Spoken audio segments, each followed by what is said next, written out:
Hey there, friends. In this video, I'm going to show you how you can add custom roles to your own server in Discord. So let's take a look first at what roles really are. If we take a look here in this gaming Discord server, and look at the member list on the right side, we can see that members are neatly organized according to their roles in the server.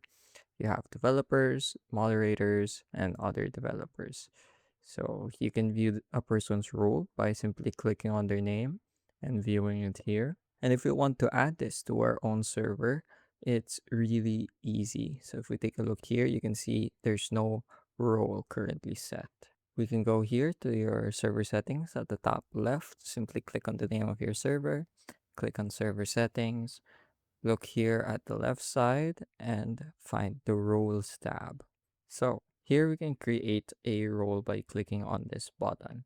And creating a role allows us to customize the permissions a person has on a server. So for example, role name, let's say owner.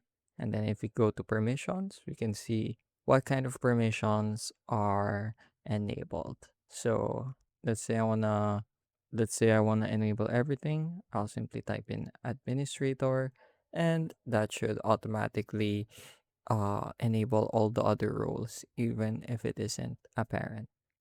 So let's click on save changes. Then let's go to the manage members tab and then let's add myself. There we go. We can also change the way it looks like.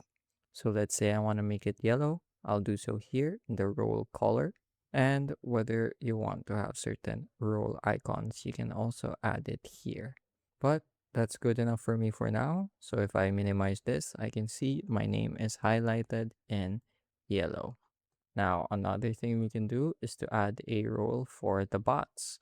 That way, bots are separated from actual people.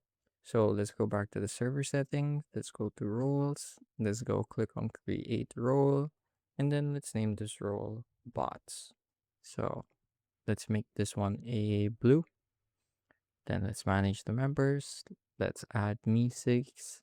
Then let's click on save changes.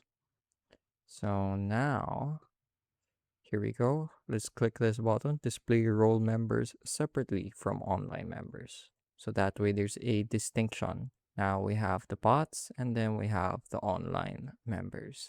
So that was a quick rundown on how to create roles and edit their permissions as well as customize how they look. I hope you were able to learn something new and something useful, and thank you for watching.